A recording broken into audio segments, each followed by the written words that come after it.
Merci, Madame la Présidente. Madame la Présidente, Madame la Vice-présidente, mes chers collègues, comme vous le rappeliez, Madame la Vice-présidente, chère Farida, il y a un an, la région signait l'engagement de l'ONU-SIDA d'atteindre l'objectif des 90-90-90 en 2020. Au vu des chiffres dans notre région, la plus touchée de la métropole, cet engagement prend une résonance particulière. Trop de franciliens séropositifs ignorent encore leur statut sérologique. Nous disposons pourtant de nouveaux outils pour un dépistage plus rapide, le TROD et l'autotest, qui viennent s'ajouter aux tests anonymes et gratuits pratiqués dans les Cégides et les tests en laboratoire. Le dépistage sera donc un axe essentiel de l'engagement régional aux côtés de la prévention. D'ores et déjà, les campagnes d'information du CRIPS ont été diffusées dans les trains et les RER autour du 1er décembre et du Solidaise, comme le rappelait Jean Spiry tout à l'heure. Plusieurs autres rendez-vous importants ont jalonné cette année. Les services de la région, le CRIPS et les ambassadeurs Jean Spiry et Jean-Luc Romero-Michel ont ainsi réuni les associations pour identifier leurs besoins, organiser un séminaire pour les élus et créer une brochure du CRIPS à leur destination dans un esprit nouveau d'assistance à maîtrise d'ouvrage de leur politique locale en lien avec l'association Élus locaux contre le sida. Surtout, c'est un travail de fond avec l'État et les autres collectivités comme Paris ou la Seine-Saint-Denis qui a été entrepris pour parvenir à une action réellement efficace, respectueuse des prérogatives et des engagements de chacun. C'est sur la base de ces constats partagés que vous nous proposez aujourd'hui un agenda clair de mesures qui correspond aux compétences de la région. J'y insiste, aux compétences régionales. Bien évidemment, la région pourrait tout faire tout le temps. Elle pourrait doublonner, elle pourrait remplacer l'État, elle pourrait parfois aussi complexifier le système, plus que de le rendre efficace. Aux incantations, nous préférons l'action. Ainsi, cet engagement s'inscrit dans une politique de santé régionale visant à réduire les disparités. En effet, si Paris est le département le plus touché, les départements de petite couronne ont également des taux de prévalence élevés et les départements de grande couronne ne sont pas épargnés. Si l'on prend l'exemple de la Seine-et-Marne, le département avec le taux de prévalence le plus faible, c'est aussi celui où le dépistage est le plus bas et l'offre de soins en santé sexuelle la moins dense. Il est essentiel de renforcer la prévention et le dépistage en grande couronne, ce que permet ce plan.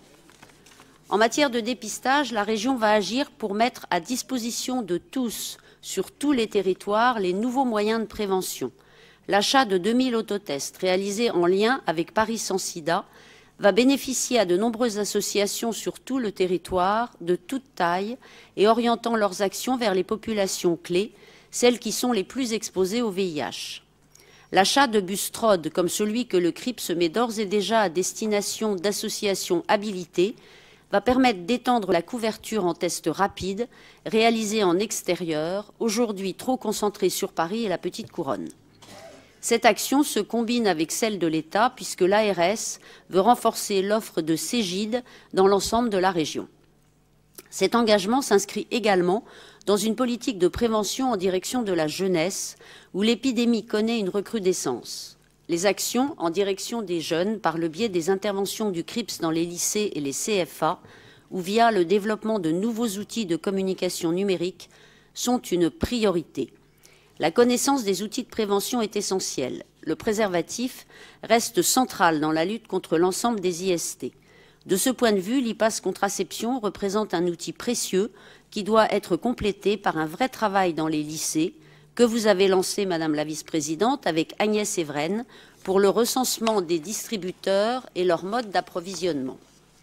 Le CRIPS proposera également un module de sensibilisation dans les IFSI et les IFAS, permettant ainsi de compléter les connaissances des professionnels des secteurs social et sanitaire. Cet engagement s'inscrit dans la politique de recherche régionale.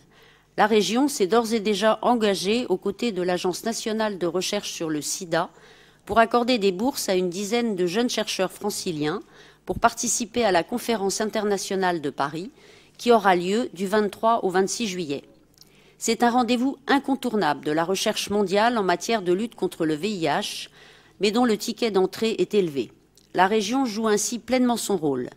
Elle le sera également en étant présente sur le stand de la France, qui est cette année encore opéré par le CRIPS.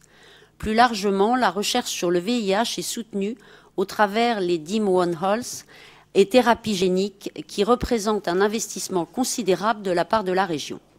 Cet engagement s'inscrit enfin dans la politique de lutte contre les discriminations développée par la région sous la houlette de Patrick Karam. Les nombreux appels à projets initiés par Patrick Karam permettront aux associations de trouver de nouvelles ressources pour agir contre ces discriminations. Le testing, notamment en matière d'accès aux soins, fait aussi partie des priorités du vice-président et correspond toujours à une réalité pour les personnes vivant avec le VIH. L'action du CRIPS de longue date en matière de lutte contre la sérophobie doit devenir plus visible et s'appuyer sur les moyens de communication de la région.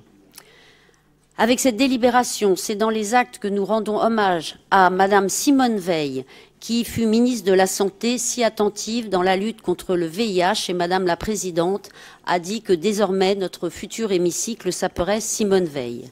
Le groupe Les Républicains et Indépendants votera donc cet agenda, comme d'ailleurs il avait voté l'agenda Paris sans sida au Conseil de Paris, en espérant que tous les groupes partagent cet esprit de responsabilité et d'engagement. Je vous remercie.